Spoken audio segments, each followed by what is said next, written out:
I'm here to help you create great music. And I'm not talking about this plugin is so nice. No, I'm talking about Stravinsky level type of music. Stick around because you want to watch this.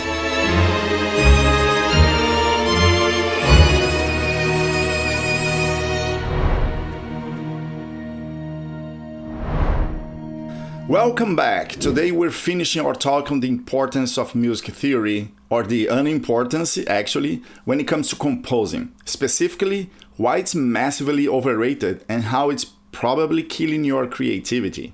In part 1, we looked at how classic notation system can be a total cage for modern music. We saw how today's composers are basically forced to invent their own language just to get an idea on paper. We also touched on why you have to know at least the core concepts in notation so you can document your work for future.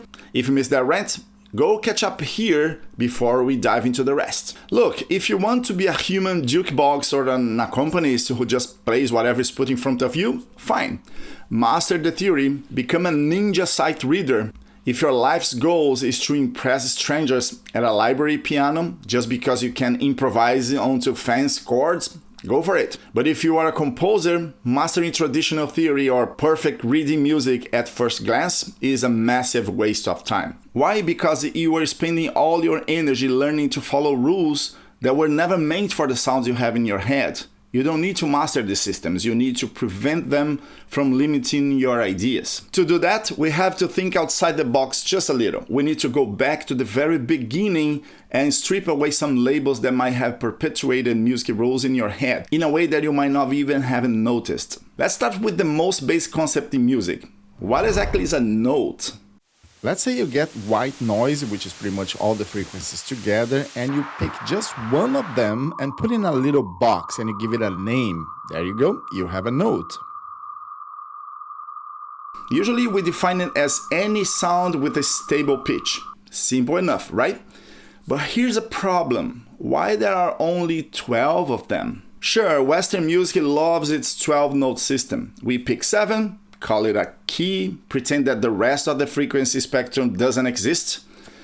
But don't you think that forcing every possible frequency between these 12 tiny boxes is a little bit limiting you? It's a mental cage you are living in without even realizing it. Now, some people point to the microtonality as the escape hatch. But honestly, most of the time microtonality makes exactly the same mistake. It just builds more boxes. It's still just trying to turn an infinite spectrum into a discrete one. Yeah, we cannot have infinite boxes, so why not just stop caring about them altogether?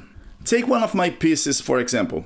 I needed a violin that sounded agonizing. I synthesized this.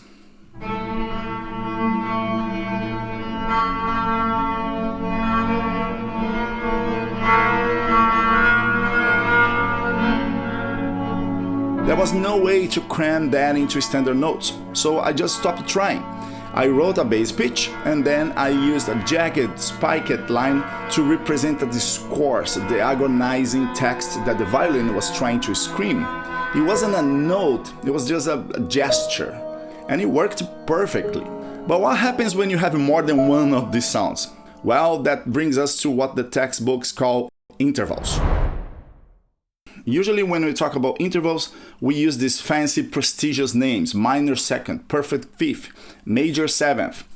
But have you ever stopped to realize that these names are a trap? The entire naming convention is rigged. It's imposed by tonality standards from hundreds of years ago. When you say perfect fifth, you are literally saying the fifth note on the minor or the major scale. The language itself takes for granted that you are working within a tonal system. This is not a description, it's an agenda. And wait, it gets better, or worse. When the interval is across octaves, we use higher numbers like raised 11th. These are two notes played at the same time, so they must form an interval, right? So what is this, 48th? Oh, but the distance doesn't matter, right? So it's just the pitch class that matters. Then why use 9, 11, 13? It's a dumb system. Naming intervals is useless unless you take in an ear training test to show off to your friends. People say intervals are important because they describe tension.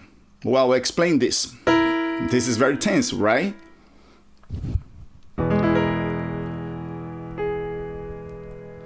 It's the same interval. Naming the distance won't describe the tension. Tension comes from context, texture, and orchestration.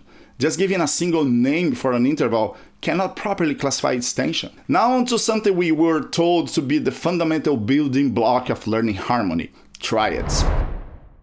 A triad is basically 3 notes together. According to harmony, you must have 2 intervals of thirds, major or minor, stacked together. It's like a music perception template. But why? What do I gain by giving a name to these templates? Alright, let's get the most famous triad, the major. And now I'm gonna get the third and move 1 semitone down. Yeah, I still can give it a name. Let's call this template a minor triad. Let's keep moving. Okay, I still can give it a name. How about suspended 2? Let's keep moving down. Okay. What's almost fun is how these templates push us to fit non-standard variations into naming conventions. When the logic breaks, we try to expand these rules until we forget what we were actually trying to hear in the first place. Think about this. In pop music, it's common to play a kick drum and a hi-hat at the same time, right? Do you have a name for that combination? A kick-hat, maybe? No?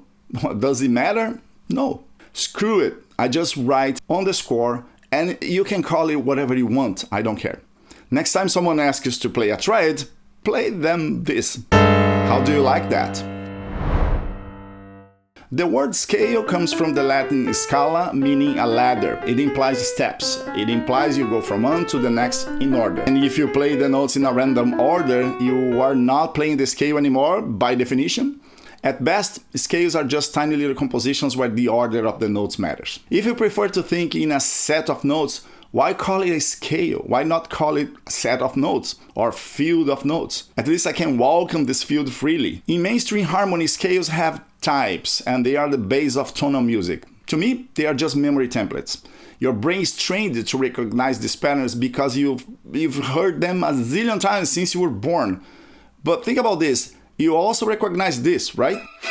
And that's not even tonal. If we have so many recognizable perception templates, how did we get here, giving names and complex definitions that become almost as important as the things they are trying to label? So scales are that, just templates. Are they important? No.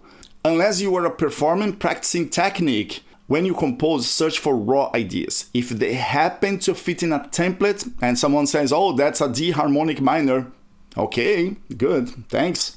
Who cares? It's just a label. You probably heard of this sequence, 2-5-1. This progression carries a fundamental concept, that is the dominant chord, or the one that contains a tritone, it wants to resolve. This is one of the most basic concepts in tonal music, a total imperative in harmony, and it's bogus. Honestly, it's a lot harder than you think to find a piece of music that actually uses a pure 5-1 resolution. You will find in children's song, classic jazz, classic music, of course, but when it comes to the totality of tonal music that's out there right now, this sequence, which is supposed to define tonality, is way harder to find than you would expect. Try yourself, take the most famous songs of all time and see if you can find easily a dominant chord resolving. You will be surprised. No chord, whether it carries a tritone or not, wants anything.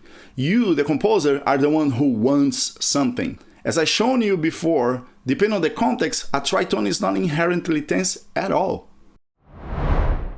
Modes are the most irrelevant music concept of all time. That's it, I said. They are just an attempt to give a name to the moment that you decide to hold one note and have fun with the others. That's cool, man. How'd you call it? Call it Frisian, man. Frisian. That's it. We're done wasting our time with classification systems and labels for things that never asked for a name. In the next video, we are finally moving past the terminology and description systems and get into the actual creative process, intentionality, divergent thinking, how we actually handle theme and development without this textbook holding our hands. It's time to stop acting like a librarian and act like a real composer. Thanks for watching, and remember, composing is disobeying.